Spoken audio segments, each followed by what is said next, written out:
Hola, bienvenidos a Espacio Aquí y Ahora. El siguiente vídeo que voy a realizar se titula ¿Qué es el ego?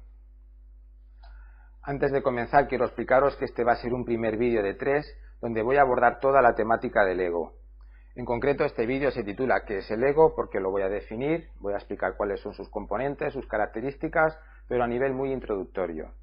Habrá un segundo vídeo que realizaré dentro de unos días que se titulará ¿Cómo se construye el ego?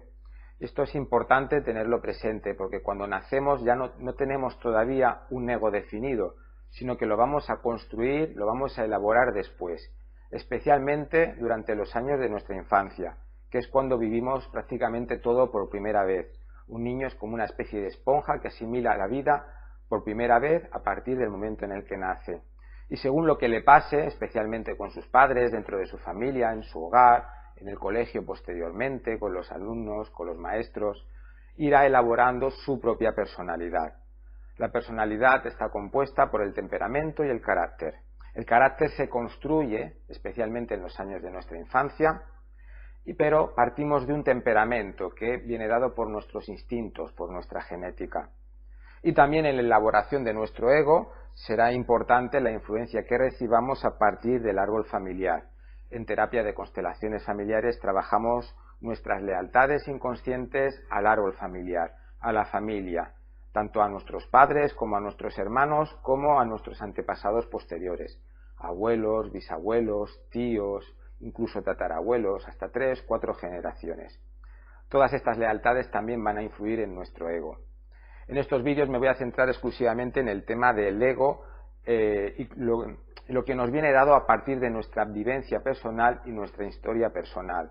Pero haré posteriormente otros vídeos donde trataré el tema del alma. El alma desde la terapia de constelaciones familiares.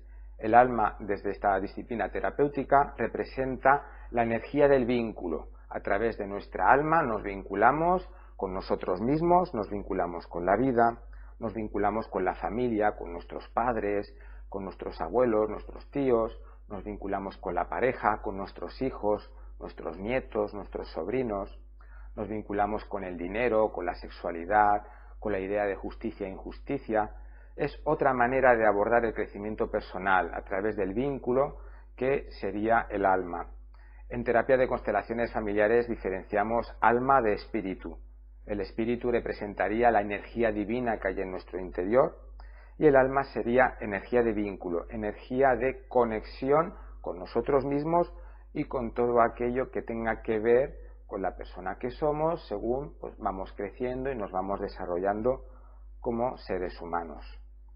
Entonces en este vídeo me centraré especialmente en la vivencia personal, en la infancia, pero que sepáis que ya posteriormente haré otros vídeos donde trataré con más detalle el aspecto del alma.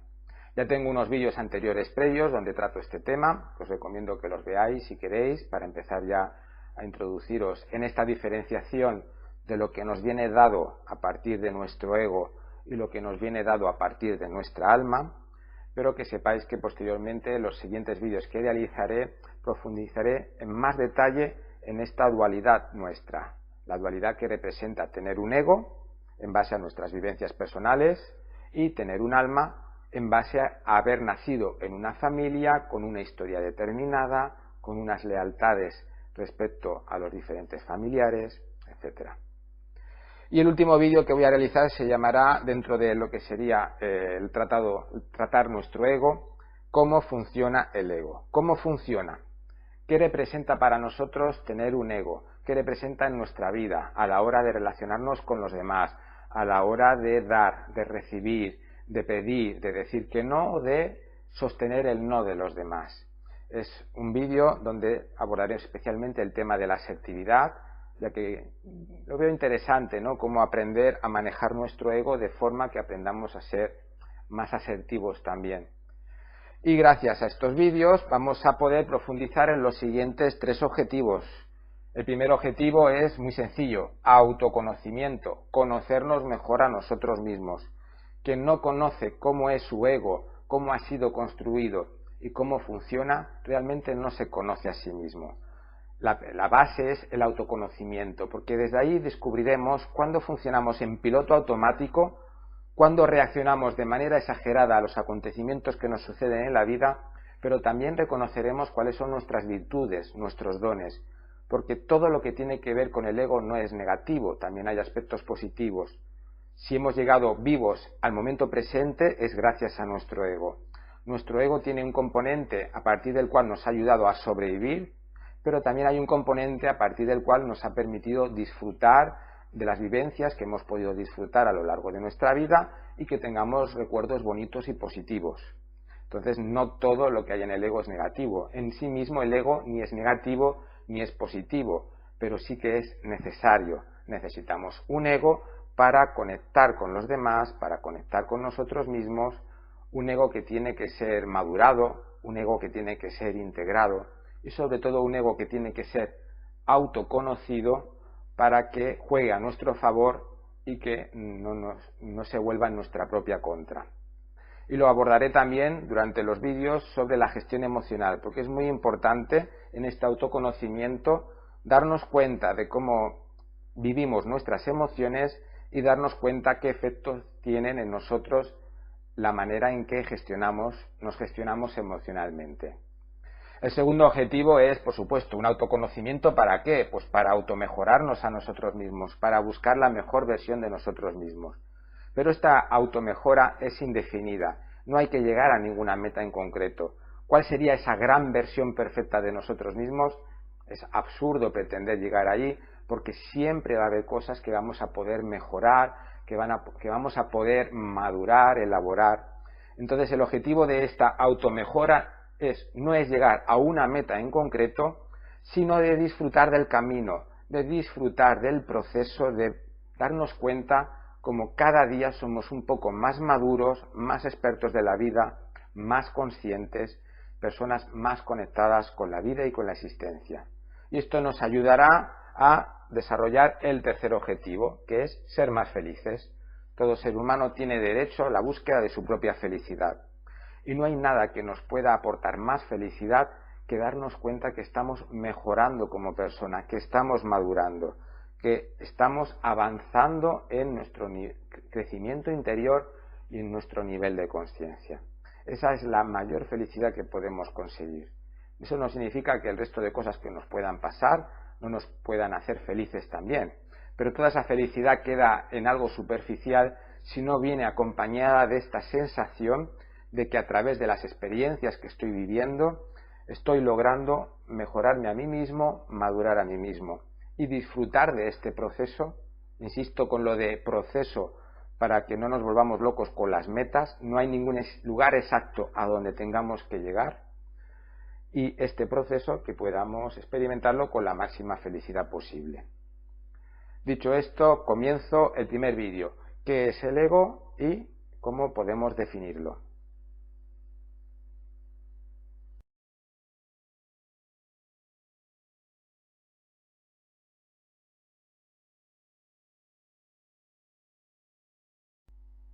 ¿Qué es el ego? Para que podamos comprender qué es el ego, tenemos que diferenciar dos partes o dos elementos, como lo queráis llamar. Lo primero sería diferenciar qué es la autoimagen y segundo, los mecanismos de mantenimiento y protección de esta autoimagen. Autoimagen. ¿A qué me refiero por autoimagen? Es el autoconcepto que tenemos de nosotros mismos, la persona que creemos que somos en contraposición con la persona que no creemos que somos. Entonces tenemos un quién soy y un quién no soy. Cuando yo me pregunto a mí mismo quién soy, diré algo, por lo tanto ese algo significa que me he identificado con eso, que eso lo incluyo dentro de mi autoimagen en contraposición con lo contrario de ese algo. Por ejemplo, si yo digo de mí mismo que soy una persona inteligente, yo soy inteligente. ¿Quién soy? Yo soy inteligente. Esto significa que considero que no soy tonto. Yo soy inteligente. Por lo tanto, quien no soy es yo no soy tonto. Entonces, nuestra autoimagen siempre le da un valor más alto a un extremo de cualquier polaridad. Entre ser inteligente y ser tonto, yo me creeré o que soy más inteligente o que soy más tonto. Entre ser más simpático y antipático, yo me creeré o que soy más simpático o que soy más antipático. La autoimagen siempre se define a partir de una dualidad. lo que yo creo que soy en contraposición de todo lo que no creo que soy. Por supuesto, aquí tendrá mucho que ver la autoestima, nuestro nivel de autoestima. En la medida que nuestra autoestima es más alta, cuando yo me diga a mí mismo quién soy, diré cualidades positivas de mí y diré menos cualidades negativas o mejorables de mí. En cambio, si mi autoestima es más baja, más negativa, pues diré cualidades sobre el quién soy que serán pues más mejorables o cualidades que no hablan tan bien de mí, en contraposición de las cualidades que no hablan, que considero que no soy yo, que sencillamente no las aceptaré como propias.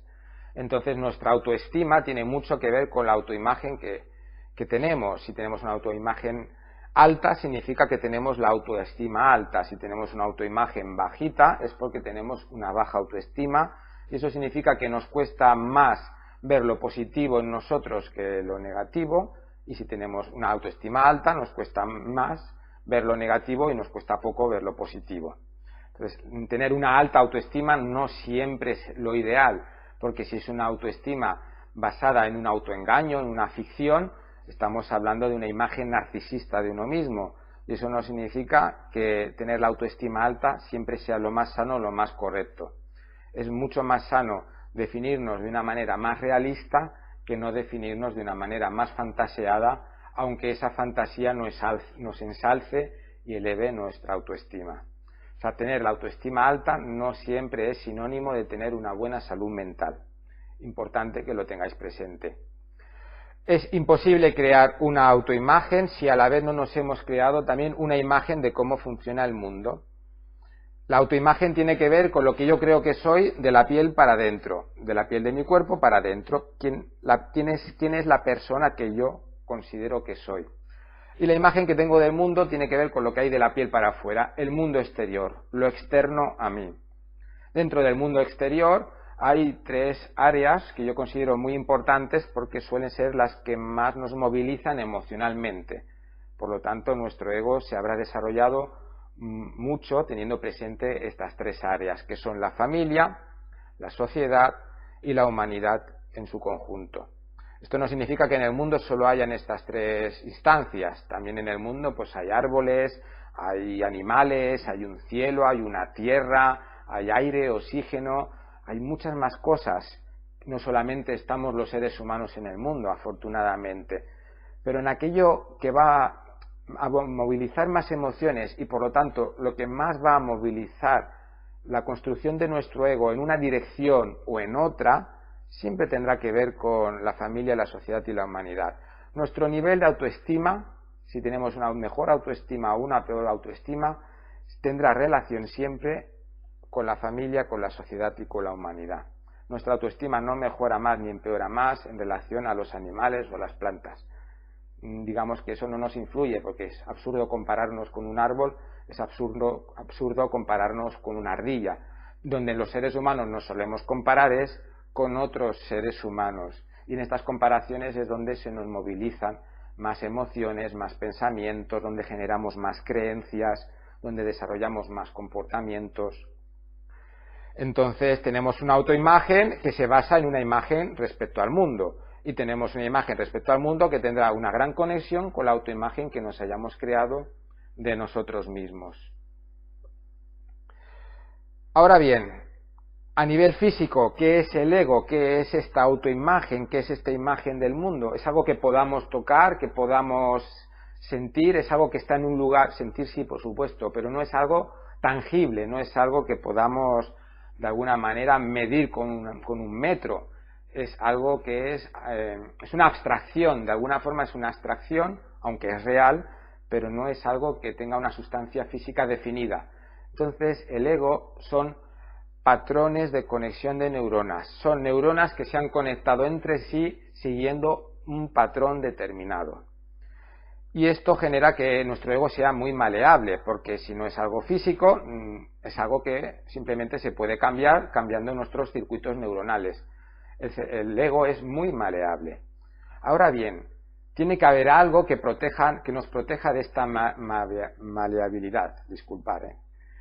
tiene que haber algo que nos proteja de eso, porque si no, no nos reconoceríamos a nosotros mismos. No sabría si yo soy la misma persona que era ayer o si soy otra persona diferente.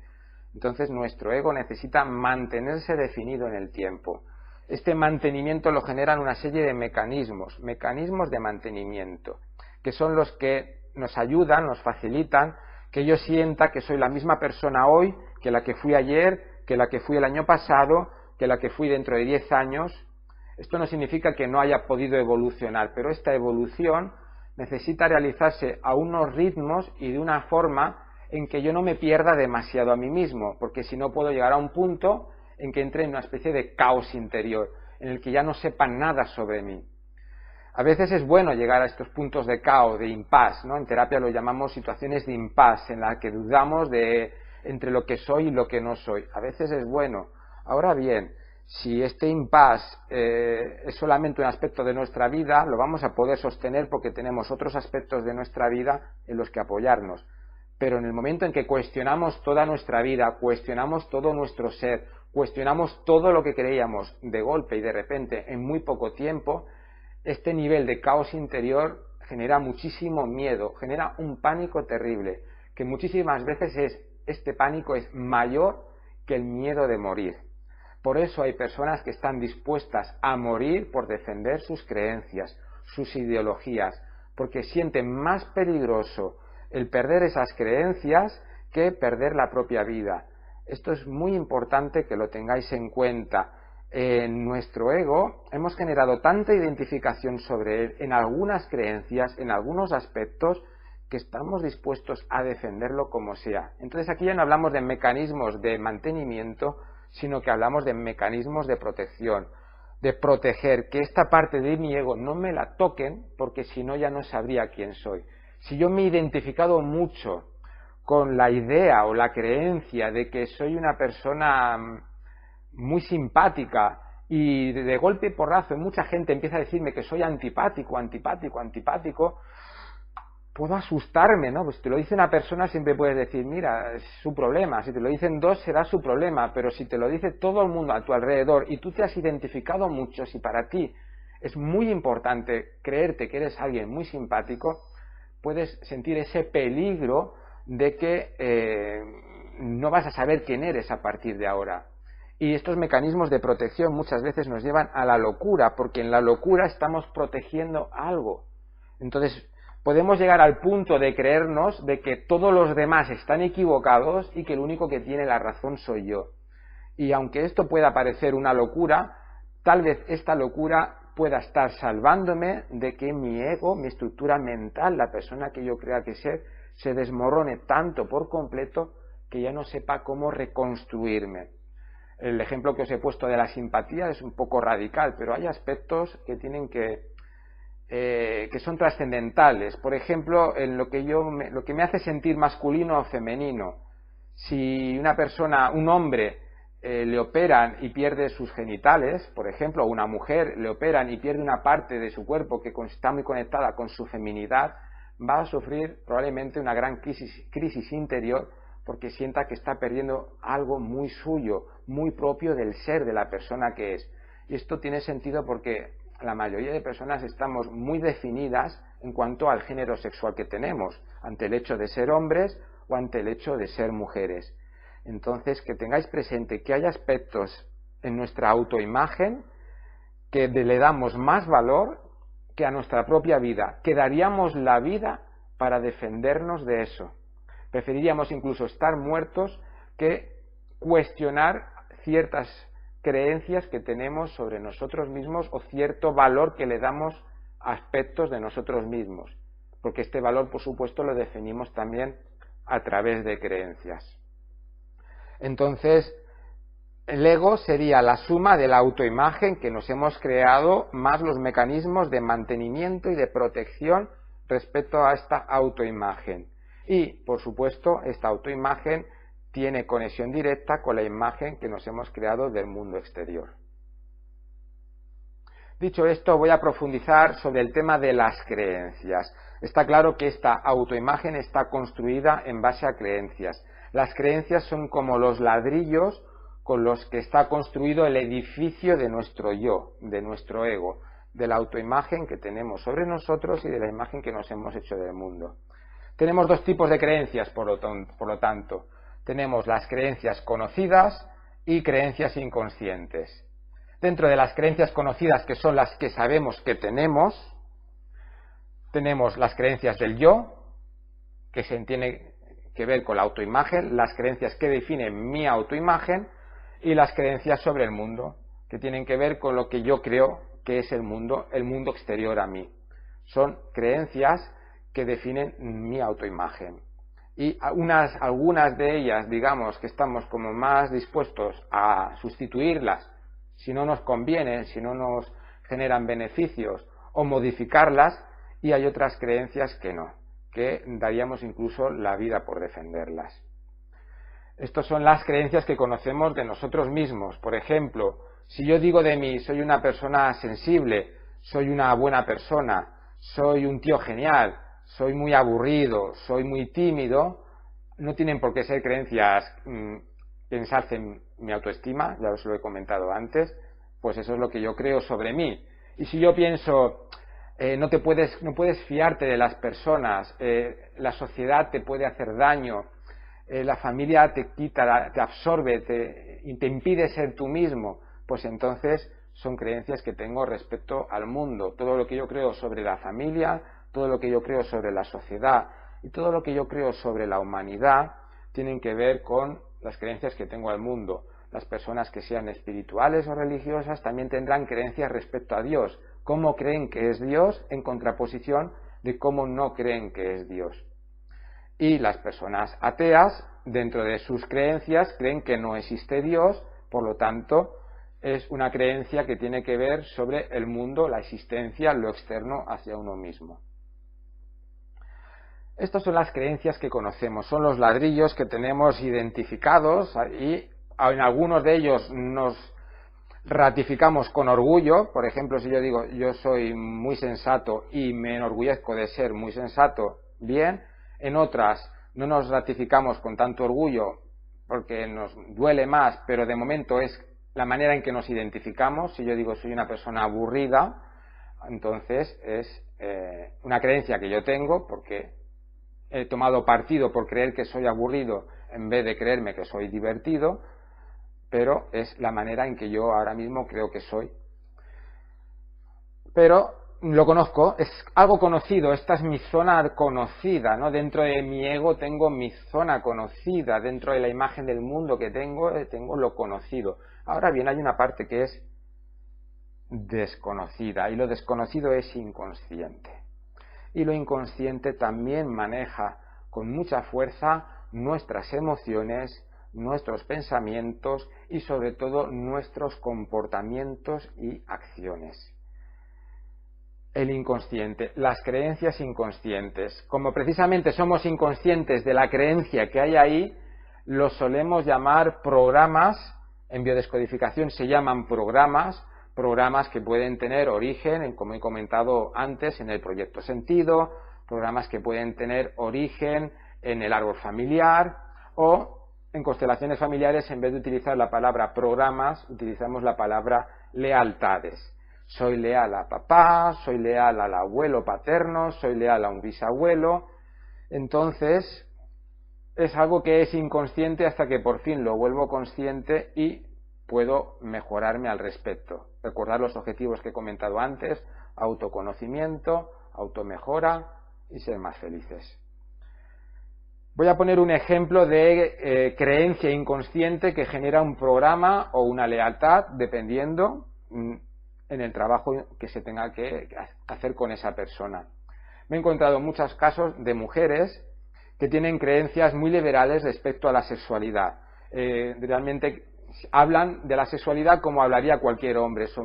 Pueden ser brutos, pueden ser desinhibidos, pueden hablar diciendo, incluso pueden presumir de sus conquistas sexuales y ser todo mentira. Es decir, que a la hora de la verdad todo eso es como hacen muchos hombres cuando presumen de sus conquistas sexuales, siendo mentira. Lo curioso es por qué lo hacen las mujeres. en este momento de la sociedad en el que las mujeres se están liberando y están, digamos, que se exponen más a su ser interior, a su naturaleza real. Ya no tienen que ser figuras divinizadas. Entonces, ¿por qué hay mujeres que presumen tanto de su libertad sexual y que luego a la hora de la verdad realmente no solo no es que no la disfruten, sino que se la reprimen? Y es porque pueden tener una creencia inconsciente que no es de ellas mismas, sino a lo mejor es la creencia de su mamá o la creencia de su abuela. Por ejemplo, la creencia de que disfrutar mucho del sexo te convierte en una mala mujer. Tal vez una persona, la mujer, no se crea esta creencia a nivel conocido, vamos, la rechaza por completo, eso estaría como que esto no tiene nada que ver conmigo. Pero en sus comportamientos, en su manera de vivir la sexualidad, parece que sí está obedeciendo a esta creencia. Entonces, en nuestras creencias inconscientes hay cosas en las que no creemos, pero aún así las cumplimos y las obedecemos. Por eso lo llamamos programas o lealtades. Programas porque no nos damos cuenta y lo hacemos de manera programada. Lealtades porque muchas veces descubrimos que hay ahí un amor oculto. Es como una manera de sacrificarte por alguien querido. Una nieta que quiera mucho, ama mucho a su abuela, aunque su idea de la sexualidad sea completamente diferente a la abuela, el hecho de vivirlo igual que la abuela, el hecho de limitarse sexualmente igual que la abuela, le hace sentirse conectado a ella. Entonces esto es importante tenerlo presente, porque hay creencias que sabemos que tenemos y que actuamos en base a ellas, pero hay creencias que no sabemos que tenemos o incluso que muchas veces actuamos en contra de nuestras propias creencias. Y la explicación de por qué actuamos en contra de nuestras creencias es porque inconscientemente sí que estamos creyendo en ello. Y estamos creyendo en ello porque no hemos sido programados al respecto o porque llevamos una lealtad, arrastramos una lealtad hacia esa situación. Casi todos los programas que he trabajado en mi consulta a nivel terapéutico, casi todos estos programas acaban dándonos cuenta de que obedecen a una lealtad, a un amor oculto, a un amor inconsciente. Entonces, tenerlo en cuenta, porque está muy interesante detectar el programa, pero para poderlo cambiar es necesario ver allí qué se está escondiendo a nivel del amor leal que tenemos, lo sepamos o no, lo sintamos o no conscientemente, a nuestra familia. Pero no solamente podemos ser leales a la familia, también podemos ser leales a la sociedad. Representa la lealtad a la tribu. Somos leales a la familia en la que hemos nacido y somos leales a la tribu de la que formamos parte o la que hemos nacido también. Entonces tenemos dos tipos de creencias, las que conocemos y las que no conocemos. Las que conocemos definen la persona que soy y la manera en que yo creo que funciona el mundo. Pero luego hay otras creencias que también tienen que ver con cómo soy o cómo me comporto en el mundo, que son inconscientes, y llamamos programas o lealtades.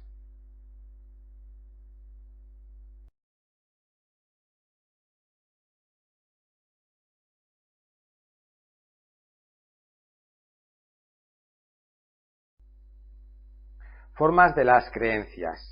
Ya os he comentado anteriormente que toda creencia defiende el extremo de una polaridad. Entonces hablamos que hay algo que se afirma en contraposición a algo que se niega.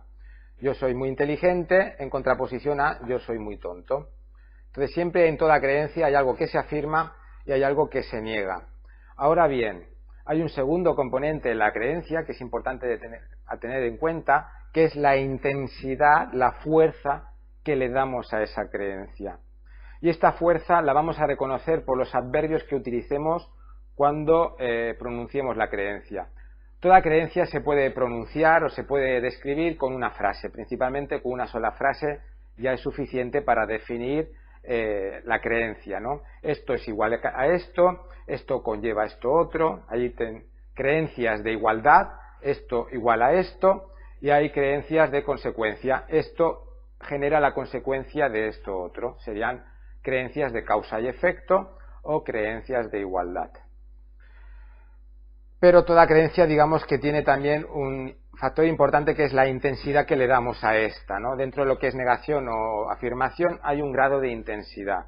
Por ejemplo, no es lo mismo decir yo soy inteligente que decir yo soy muy inteligente, que decir yo soy poco inteligente, yo soy todo inteligencia, yo no tengo nada de inteligencia, yo soy siempre inteligente, frecuentemente soy inteligente, casi nunca soy inteligente, absolutamente soy inteligente, jamás soy inteligente, o para mí mi inteligencia es vital. Entonces, a través de estos adverbios podemos darnos cuenta, cuando una persona define una creencia a través de una frase, cuál es el grado de veracidad que le da esa creencia y también, si somos intuitivos, cómo de importante es esa creencia para esa persona. Cuando una persona te dice yo soy absolutamente inteligente, está claro que basa su existencia en esa creencia, porque si no, no lo afirmaría de manera tan categórica. Si una persona te dice yo soy frecuentemente inteligente, probablemente que la gente empiece a decirle que no eres tan inteligente, le dolerá, le molestará, pero no se va a derrumbar todo su ser o toda su personalidad. Entonces hay una serie de creencias que tienen una gran intensidad en nosotros, son creencias estructurales, las que he comentado antes, que daríamos la vida para defenderlas, y otras creencias que son más flexibles, que estamos más dispuestos a matizarlas en base a los aprendizajes que recibamos a lo largo de la vida.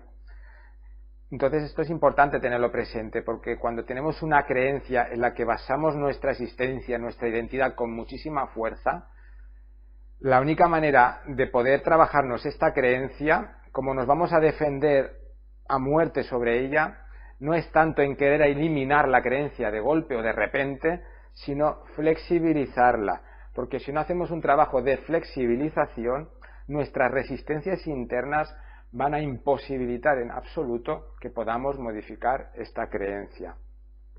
Entonces muchas veces el proceso terapéutico, el proceso de crecimiento interior, pasa principalmente por flexibilizar nuestras creencias. Flexibilizando nuestras creencias, por supuesto, flexibilizamos nuestra autoimagen, flexibilizamos nuestro ego, y eso también nos ayudará a darnos cuenta de que no solamente somos un ego, de que somos mucho más. Digamos que el ego es como un ordenador pequeño dentro de un ordenador más grande. Y si el ordenador pequeño se ha olvidado de que está dentro de un ordenador más grande, se va a creer que es el gran ordenador y va a querer hacerlo todo a través de él, sin darse cuenta de que es un ordenador limitado y que muchas cosas le convendría apoyarse en ese ordenador más grande. Entonces, de esto va el ego. El ego, en según qué creencias, digamos, las va a defender como si estuviese su existencia en juego. Todo aquello que definimos con el todo o nada, siempre o nunca o jamás, por supuesto absolutamente vital, pero principalmente para que os sea más sencillo comprender, todo o nada, siempre y nunca o jamás, cada vez que utilizamos uno de estos términos, podemos intuir por dónde van las creencias más rígidas, más estructurales de nuestro ego. Cuando alguien dice todo lo hago mal, imaginaros cómo esta creencia afecta a su autoestima, porque en el todo lo hago mal no da espacio a creer que hace algo bien, y seguramente porque nadie lo hace todo mal, habrá algo que pueda hacer bien, pero el hecho de creer que todo lo hago mal derrumba por completo la autoestima de una persona. Lo mismo que creer todo lo hago bien, porque si yo creo que todo lo hago bien, seré tan narcisista, estaré tan encantado conmigo mismo que me voy a convertir en insoportable para los demás. No seré compasivo con los demás porque sentiré que los demás no están a mi altura. Me sentiré superior a los demás. Entonces esto es interesante porque nuestras creencias, de la manera en que están construidas, de la manera que las hemos elaborado, de la manera que nos definimos a través de ella, generan esa connotación de cómo de superior o de inferior me considero a los demás, que tiene que ver con lo que hemos dicho al principio, con la autoestima. Todas las creencias que yo defina como todo o nada, siempre o nunca, para ensalzarme positivamente, me convierten en un narcisista enamorado de mí mismo, y eso va a generar que la gente no me soporte a mi alrededor. Habrán algunas personas a las que podré engañar y hacerles creer que todo yo soy brillo, Pero habrá otras muchas personas que me verán excesivo y dirán, no, te crees más de lo que eres. Y lo mismo puede ocurrir en forma... ¿no? Hay personas que, si tienen un ego que se basa mucho en desvalorizarse a sí mismo, entonces también pueden poner resistencia, no creáis. También es posible que una persona que crea que lo hace todo mal se resista a que le digas, pero seguramente hay cosas bien, porque si hemos definido con mucha fuerza nuestra autoimagen en base a esa creencia, podemos incluso defendernos de algo que es negativo para nosotros, porque si nos hemos identificado mucho con eso, entonces muchas personas que se han identificado con una creencia negativa muy fuerte, cuando alguien les contradice, les dice, pero ¿estás seguro? O les cuestiona, aunque sea una creencia completamente erosiva para su ser y su persona, se pueden llegar a molestar y ofender. Entonces tenerlo en cuenta, tenerlo precisamente más en cuenta, porque a veces queremos ayudar a alguien y lo que estamos es haciéndole más daño o le estamos despertando su agresividad. Y aunque creamos que lo estamos haciendo con una buena intención, la otra persona no necesariamente lo va a ver con una buena intención. Y hay que tenerlo presente porque estamos muy dispuestos a incluso a morir o a matar por nuestras creencias, por aquello que creemos que nos define como seres humanos y nos da un lugar y una posición en el mundo, aunque sea un lugar y una posición negativa o perjudicial para nosotros. Voy a poner otro ejemplo, porque no solamente están las creencias del yo, sino las creencias del mundo. La gente es muy confiable, la gente es poco confiable, la gente es todo confiable, la gente es nada confiable, la gente siempre es confiable, la gente frecuentemente es confiable, la gente casi nunca es confiable, la gente absolutamente es confiable, la gente jamás es confiable, es vital que la gente sea confiable. Entonces es interesante esto porque nuestras creencias del mundo también, como están en conexión con las creencias del yo, tienen un gran poder y un gran efecto sobre nosotros.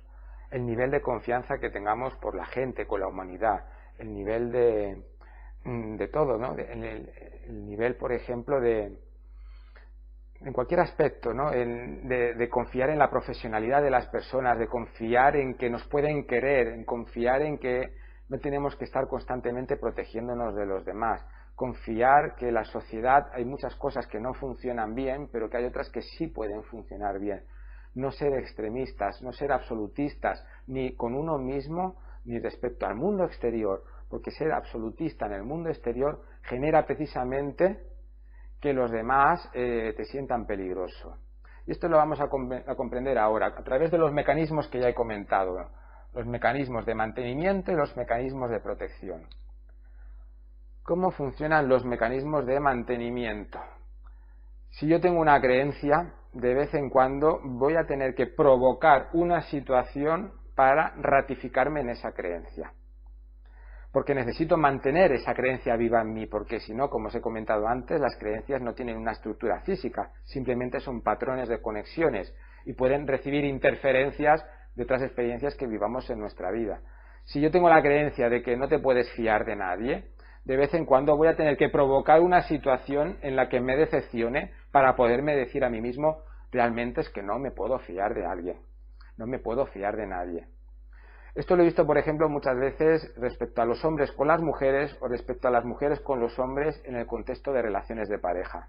Cuando una mujer dice, todos los hombres son iguales, no te puedes fiar de ningún hombre, o cuando un hombre dice, todas las mujeres son iguales, no te puedes fiar de ninguna mujer, automáticamente va a necesitar un proceso de mantenimiento de esta creencia. Entonces, asumirá cierto riesgo, en este provocar situaciones asumimos ciertos riesgos, pero son riesgos pequeños, o sea, no nos estamos jugando nuestra identidad en lo más estructural, porque no nos atrevemos, pero nos estamos jugando algo para mantener precisamente esa creencia, ¿no? Una mujer que dice todos los hombres son iguales, de vez en cuando tiene que tener una mala experiencia con algún hombre, le tiene que salir mal una cita, le tiene que salir mal una relación para poderse ratificar en esa creencia de que es que todos los hombres son iguales. Y lo mismo con los hombres respecto a las mujeres. Y con cualquier otro aspecto de la vida, ¿no? Porque todos los jefes son malvados. pues entonces yo de vez en cuando tengo que provocar una situación en que me lleve una gran decepción con mi jefe para poderme ratificar en que todos los jefes son malvados, todos los jefes son malas personas. ¿Entendéis ahora por qué las creencias racistas tienen tanta fuerza? Porque de vez en cuando vamos a provocar una situación con alguien de esa raza con la que somos racistas para autoafirmarnos de que esa raza es peor, esa raza es inferior o lo que nos queramos decir con nuestra mente. Las creencias necesitan un proceso de mantenimiento. Ahora bien, no siempre podemos poner a prueba nuestras creencias. Entonces, ¿qué va a pasar cuando no podemos poner a prueba nuestras creencias?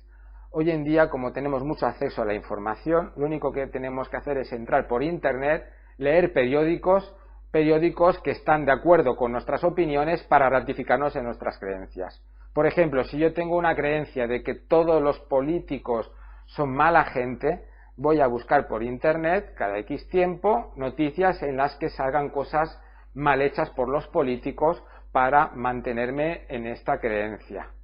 Si yo tengo la creencia de que los virus son muy peligrosos, aprovechando en el momento actual en el que estamos, los virus son muy peligrosos, yo tengo esta creencia, me la creo mucho, cada X tiempo voy a buscar por internet o miraré las noticias en la televisión que me confirman, me ratifican en que los virus son muy peligrosos. Si yo tengo la creencia de que el amor de pareja es lo más importante en la vida, voy a leer libros de amor, voy a ver películas de amor, voy a leer artículos que tengan que ver con el amor en pareja. Entonces no solamente hay una manera de mantenernos en nuestras creencias, que es provocando situaciones con cierto riesgo, sino que hoy en día, con tanto acceso a la información, ni siquiera tenemos que poner en riesgo nuestras creencias. Lo que es peor, dificulta todavía más nuestra evolución y nuestro crecimiento interior. Porque solamente poniendo noticias o escuchando a gente que opina igual que nosotros y reafirmándonos en eso, pues ya es suficiente. Si yo soy de un partido político que está en contra de otro partido político, está claro los medios de comunicación que voy a escuchar, que voy a ver, las noticias que me van a interesar, está claro, las que pongan en mal lugar al partido político contrario y las que pongan en buen lugar al partido político en el que yo creo. Entonces todo esto, ¿para qué lo hacemos?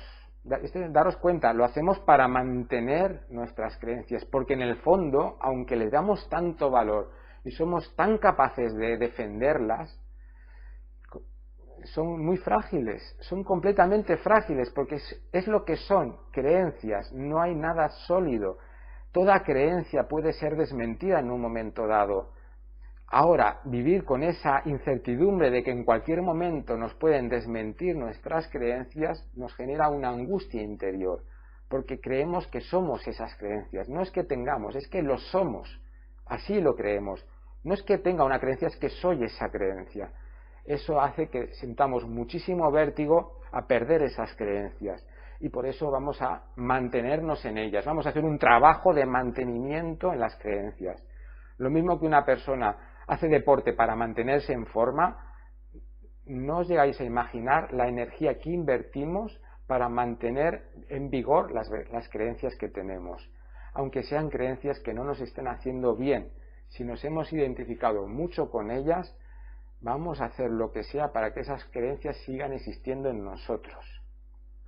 Pero la vida nos sorprende y ocurren situaciones que nos rompen todos los esquemas. Entonces ya no valdrán estos sistemas de mantenimiento.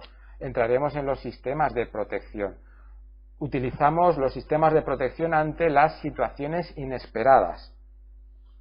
Por ejemplo, si yo tengo la creencia de que soy muy eficaz en mi trabajo y de golpe y de repente me despiden de mi trabajo, todos estos factores no me van a servir porque estoy en caos total. Me han despedido del trabajo cuando yo me creo que soy el más valioso de mi trabajo. Entonces voy a tener que activar mis sistemas de protección. Y en mis sistemas de protección ya ni siquiera voy a tener que provocar situaciones, ya ni siquiera voy a tener que leer noticias, ya ni siquiera voy a preguntar a los demás que me reafirmen en que me han despedido injustamente. Lo que voy a hacer es directamente creérmelo, pero creérmelo con todas mis fuerzas, creerme con todas mis fuerzas que me han despedido porque soy peligroso para esa empresa, porque soy muy eficaz y no quieren a alguien que sea tan eficaz como yo. Puedo llegar a creerme cualquier cosa para mantener a salvo mi autoestima. Esto no significa que todos los despidos de las empresas sean procedentes y tengan una finalidad lógica y coherente. En las empresas pues hay enchufes, hay contactos, hay tejemanejes, pero en el momento en que nos sorprendemos a nosotros mismos ratificándonos con tanta fuerza ante algo para defendernos de una situación que nos ha sucedido, con eso no vamos a superar la situación, con eso no vamos a poder crecer y aprender. Si te han despedido de una empresa, tanto si te han despedido porque eras demasiado bueno o porque eras demasiado malo, según ellos, tienes que trascender la experiencia, tienes que trascender la experiencia de que no puedes basar tu autoestima tanto en el trabajo o en la eficacia en tu trabajo. Tienes que contemplar más aspectos de ti mismo. Las personas a veces, cuando tenemos un ego que necesita ser muy defendido, nos centramos en una sola cosa, en el trabajo, en la pareja, en el dinero, en la belleza física, en nuestros conocimientos, nuestros diplomas y nuestros estudios. Centramos nuestra vida en una sola cosa, en un solo elemento. Todo lo demás es como que no tiene valor.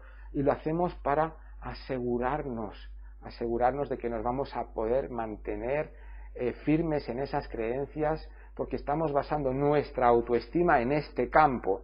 Entonces muchas veces la vida nos viene a poner pruebas, nos va a probar de muchísimas maneras diferentes para que nos demos cuenta de que le estamos dando un valor exagerado a algún aspecto en nuestra vida. Si le damos un valor exagerado a la pareja, si basamos toda nuestra existencia en la pareja, vamos a tener graves dificultades de pareja. De vez en cuando estaremos muy bien en pareja y nuestra pareja nos abandonará para provocarnos un caos, para que nos demos cuenta de eso. Y no es que nuestra pareja nos haya abandonado a propósito para que aprendamos algo, que puede ser, pero no es lo usual. Es porque la vida quiere poner a prueba nuestros apegos, el apego que hemos generado por nuestras creencias. La vida nos empuja a evolucionar y a crecer. A la vida no le gusta que nos estanquemos, porque la vida es pura evolución. A la vida le gusta evolucionar en todos sus aspectos.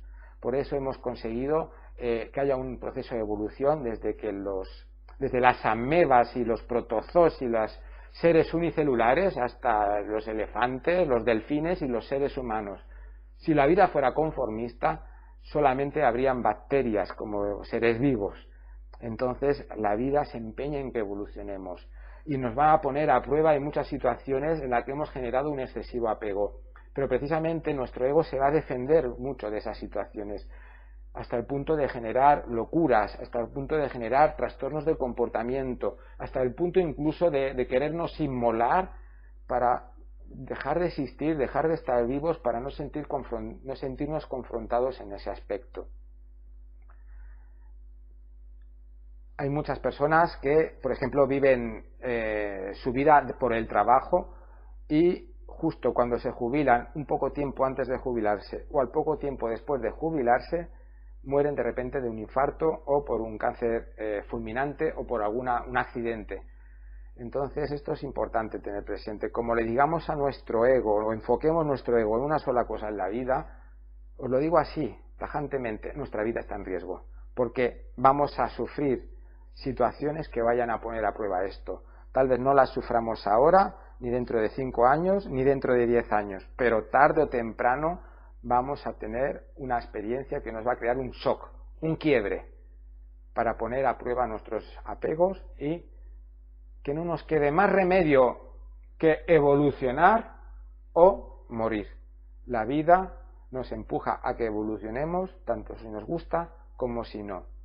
Y si lo recibimos desde el amor, lo recibimos desde el corazón, si somos comprensivos ante eso, incluso se lo vamos a agradecer. Gracias, vida, por demostrarme que tenía un exceso de apego a esta pareja, un exceso de apego a este trabajo, un exceso de apego a mi belleza física, un exceso de apego a la familia, un exceso de apego a mis creencias religiosas o mis creencias políticas, gracias, gracias, porque la vida es mucho más que una sola cosa. Entonces, las personas que tienen más fácil ser felices son las que basan su felicidad en varios aspectos, que tienen una vida, lo que llamamos una vida ecológica. Ecológica significa que tiene presente diferentes ambientes, y es interesante que nuestras creencias sean también ecológicas, que una creencia no haga que un aspecto de nuestra vida que es importante quede anulado o fuera de nuestro sistema ecológico.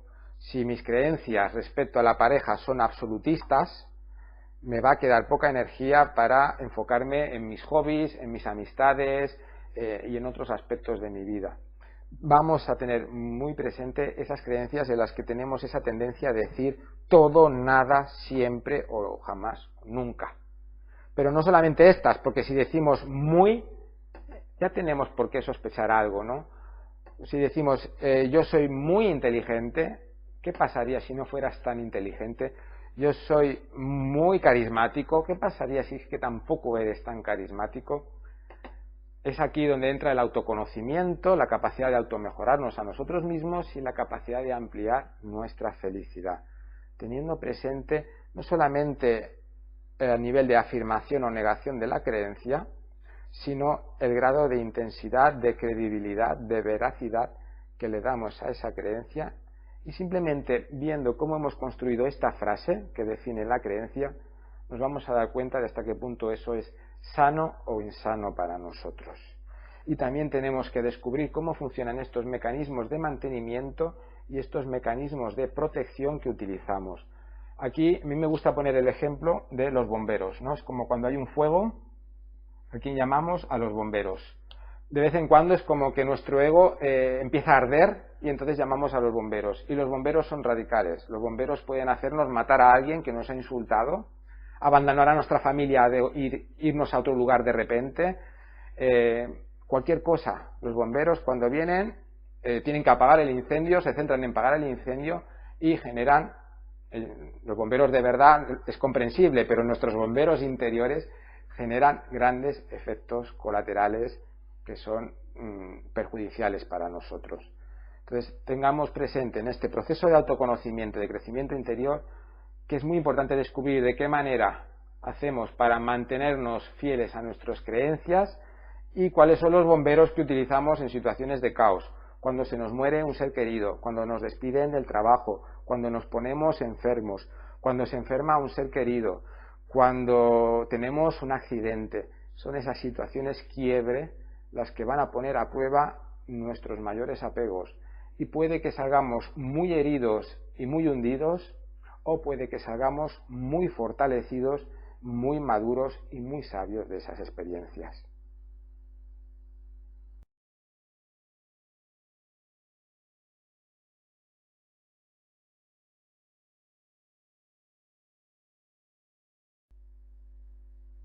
A continuación os voy a hablar de los mecanismos de defensa, que son los mecanismos que utilizamos o bien dentro del mantenimiento de nuestras creencias más importantes, o bien como bomberos, es decir, dentro de nuestros mecanismos de protección. En según qué contextos, en según qué situaciones y según qué persona, los utilizará más como mecanismo de mantenimiento, los utilizará más como mecanismo de protección, o los puede utilizar en ambas situaciones. El primer mecanismo de defensa, bueno, primero os voy a explicar qué son los mecanismos de defensa. Cuando vivimos una situación que emocionalmente nos abruma mucho, nos altera mucho, y nuestro inconsciente detecta que estas emociones son peligrosas para nosotros porque nos generan demasiado estrés, nos confrontan demasiado, nuestro inconsciente va a querer ayudarnos, pero nuestro inconsciente va a querer ayudarnos en proteger nuestro ego, porque el estrés viene generado por el miedo a que nuestro ego pues no pueda mantenerse estable en estas creencias, en esta autoimagen y en esta imagen del mundo.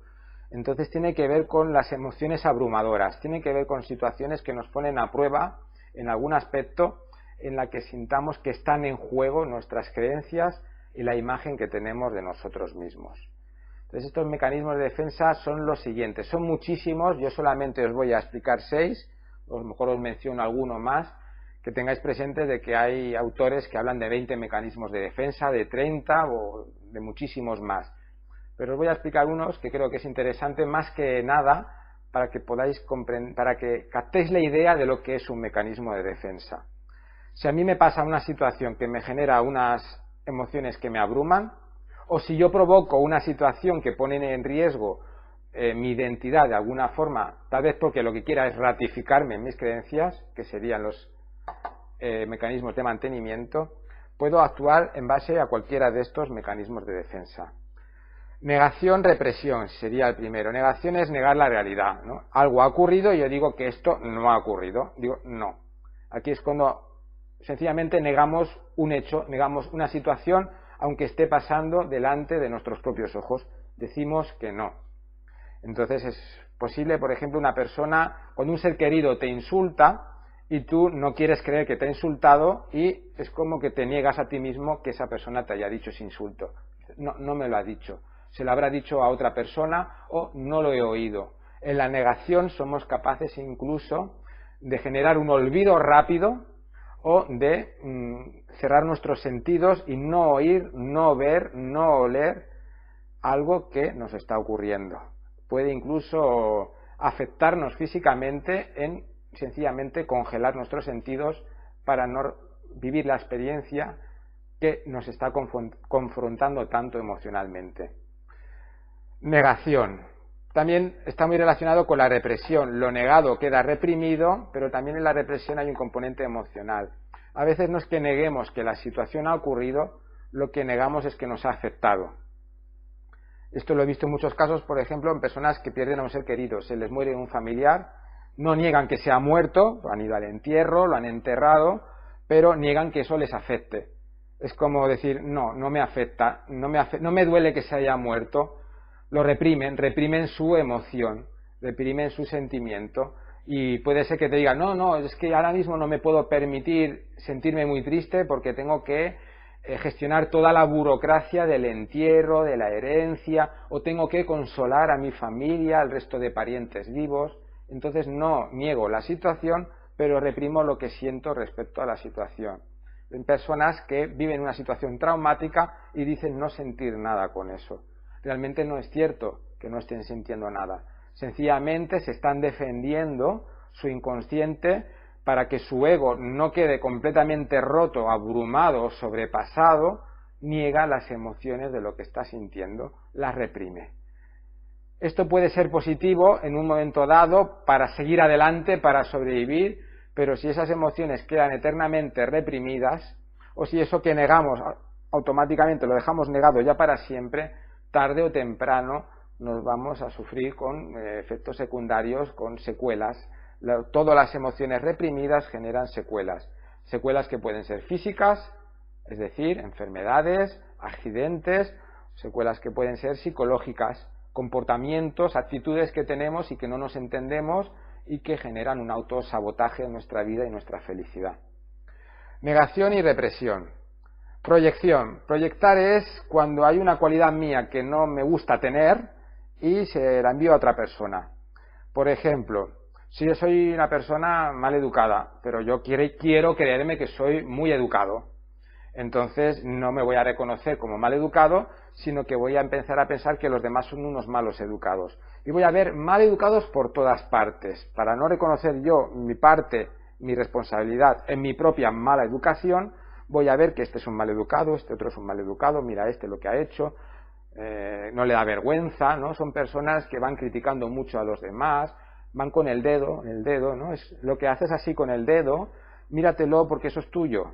Eso, hay algo de ti que lo estás lanzando al otro, independientemente de que el otro lo sea o no lo sea, en el momento en que tú tienes la necesidad de señalar a alguien con el dedo por algo, significa que le estás lanzando algo tuyo, algo que no quieres ver de ti. Y no lo quieres ver porque tienes miedo de que tu ego se tambalee al reconocer que tal vez también tienes una parte en la que eres un maleducado y que tienes un área de mejora en ese aspecto. Entonces vamos proyectando cosas a los demás. También proyectamos cosas positivas. Una persona que admira mucho a alguien por ser muy inteligente, que él dice, mira qué inteligente, también es inteligente, porque si no fuera inteligente no tendría esa capacidad de admirar al otro en su inteligencia. Entonces, cuando tenemos la autoestima baja, solemos señalar a los demás muchas veces precisamente porque no reconocemos nuestras buenas cualidades. O señalamos a los demás para criticarlos, les proyectamos lo negativo para decir, bueno, yo tengo autoestima baja, pero los otros también están mal como yo. Entonces, el consuelo de que los otros sufren, yo puedo consolarme también. Entonces, aquí tenemos un mecanismo que es muy interesante, que lo hacemos todos los seres humanos y que lo hacemos de manera muy inconsciente. Y aquí tenemos un material interesantísimo para crecer y aprender, porque todo lo que señalamos con el dedo es como si señalásemos a nuestro propio espejo que nos está devolviendo nuestra propia imagen. El mecanismo de introyección, mecanismo de defensa de introyección. Imaginaros que una madre le dice a su hijo, qué torpe que eres. Y ese hijo, que quiere mucho a su madre, para no sentir algo malvado en la madre cuando le dice esa frase, lo que hace es creérselo. Directamente se lo cree. Debe de ser verdad que soy torpe porque mamá me lo está diciendo. Entonces, muchas veces tenemos una baja autoestima, desconfiamos de nuestras capacidades, desconfiamos de nuestras cualidades, no nos creemos nuestros potenciales porque estamos salvando la buena imagen de mamá, de papá, de un hermano, de nuestra pareja, de nuestros propios hijos, de nuestro jefe. Entonces aquí es como que nos hemos comido algo sin filtrarlo, sin masticarlo, ¿no? Nos han dicho algo y nos lo hemos creído, aunque eso luego nos deje la autoestima destrozada. ¿Pero por qué? Porque reconocer que la persona que me quiere me dice algo que hace daño puede ser algo abrumador emocionalmente para mí. Es como más... entre escogerle entre lo malo y lo peor, me quedo con lo malo. Y muchas veces creemos que lo malo es creernos eso negativo que nos han dicho y tomarlo como cierto, sin protestar, sin rebelarnos, para mantener la imagen idealizada que tenemos de esa persona. Esto tiene sentido en los niños porque necesitan a mamá y a papá, y si pensaran que sus padres son malos, se sentirían muy inseguros, entonces prefieren pensar que sus padres les pegan o les critican o les enjuician porque se lo merecen, o porque son incapaces, o porque tienen razón, porque eso les permite sentirse un poco más seguros pensando que el problema lo tienen ellos, que si pensarán que el problema lo tienen sus papás, que no saben cuidarlo bien, o los adultos que se encargan de su cuidado. Introyección, creerte las cosas que te dicen sin filtro, me lo creo, especialmente aquello que es negativo. También podemos introyectar cosas positivas. A lo mejor una persona tiene el interés de halagarnos mucho, de subir mucho nuestro ego, pero es una intención manipulativa porque quiere sacar algo a cambio, ¿no? Entonces puede hacerte sentir, ¿no? Muchas veces los hombres, cuando quieren seducir a una mujer, ensalzan sus dones, sus virtudes, su belleza, pero realmente no es porque realmente crean que están tan guapa o tan maravillosa, sino porque quieren seducirla. Entonces es interesante darnos cuenta que las cosas que nos dicen los demás también pueden ser o sus proyecciones, o puede ser que nos quieran manipular de alguna forma. Puede ser que el niño no sea tan torpe y que la que sea torpe es la mamá que le dice al niño que es torpe, o el papá. Importante, porque si no tenemos este autoconocimiento, nos vamos a creer muchas cosas que nos digan sin pensar realmente si son ciertas, hasta qué punto son ciertas, o hasta qué punto eso tiene más que ver con el otro que conmigo mismo. Y aún en el caso de que tenga que ver conmigo mismo, soy el 100% del tiempo torpe, soy el 100% del tiempo incapaz de tal cosa. Ahí tenemos un gran margen para autodescubrirnos y automejorarnos. Confluencia. El mecanismo de defensa de la confluencia es me hago mío los deseos del otro, ¿no? Es como, sobre todo, si yo tengo una pareja y mi pareja le encanta ir a restaurantes japoneses y yo me creo que también me encanta ir a restaurantes japoneses para poder estar mucho tiempo con mi pareja donde a ella le gusta estar comiendo en restaurantes japoneses. Entonces como que me creo que el deseo del otro también lo deseo yo. Es una manera también de mantener la buena imagen hacia el otro y es una manera de evitar conflictos. Es ¿Dónde quieres ir? Vamos a tal sitio. ¡Ay, qué bien! Qué bueno que lo has dicho porque yo también quiero ir ahí, también tenía ganas de ir. Y a lo mejor no es verdad. Y a lo mejor tú mismo te crees que es verdad sin ser verdad.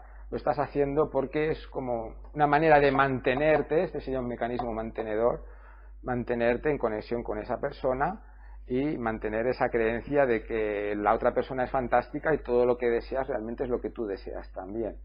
Entonces a veces nos da miedo descubrir, desenmascarar a nuestras parejas, nos da miedo desenmascarar a nuestros padres, y cuando nos da miedo desenmascararlos o introyectamos lo que nos dice o confundimos sus deseos con los nuestros, o incluso podemos llegar a vivir a través de los deseos y la vida del otro. Muchas veces los padres no viven su propia vida, sino que viven la vida de sus hijos. Viven más pendiente de la vida de sus hijos que de su propia vida. O, por ejemplo, una persona que se engancha mucho a una serie de televisión, que se ha vuelto adicta a una serie de televisión. Está viviendo la vida de esas personas en la televisión para no vivir su propia vida, para no cumplir sus propias necesidades. Entonces, muchas veces utilizamos el mecanismo de confluencia para huir de nosotros mismos. ¿Y por qué queremos huir de nosotros mismos? Porque sentimos que hay alguna creencia nuestra que está en peligro o necesitamos mantenernos en alguna creencia del tipo que sea. Retroflexión. ¿Qué significa retroflexión? Lo que me gustaría hacerle al otro, me lo hago a mí. Por ejemplo, una persona me ha ofendido, me gustaría vengarme, pero como no me quiero vengar porque a lo mejor también amo a esa persona, pues me castigo yo. Entonces es una manera de me hago daño a mí para no hacértelo a ti. Me hago daño yo mismo para no hacerte daño a ti. Y esta manera de hacernos daño puede ser consciente o inconsciente, casi siempre va a ser inconsciente. Y puede dar lugar, por ejemplo, a enfermarme por aguantar la rabia, o puede dar lugar a enfadarme conmigo mismo para no enfadarme contigo. Antes de hacerte daño a ti, me lo hago a mí. Pero realmente a quien me gustaría hacer daño es a ti porque me has hecho daño. Me gustaría por lo menos protestar o decírtelo. ¿Cuántas cosas nos callamos y las tragamos y acabamos haciéndonos daño a nosotros mismos para proteger esta identidad que nos hemos creado de nosotros, de que somos muy buenas personas, de que somos muy majos, de que somos muy simpáticos, de que nos llevamos bien con todo el mundo, de que le gustamos a todo el mundo? La racionalización. Racionalizar significa pienso tanto en lo que siento que ya no lo siento, ¿no? Es como pensar mucho en lo que siento para no sentir lo que siento, o estar todo el día usando la cabeza, dando vueltas a la cabeza a las cosas, pensando, porque cuanto más pienso, menos conectado con lo que siento. Entonces racionalizamos. ¿Por qué me ha pasado esto? Buscamos explicaciones de por qué me ha pasado para no sentir lo que siento ante eso que me ha pasado.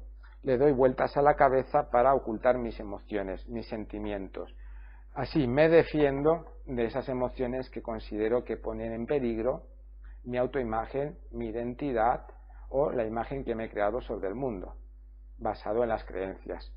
Y hay muchísimos mecanismos más de defensa. Tenemos la regresión, es cuando volvemos a una época anterior. Por ejemplo, cuando una persona que va a cumplir los 40 años entra en la crisis de los 40 y empieza a vestirse igual que cuando tenía 20 años y vuelve a creerse que tiene 20 años.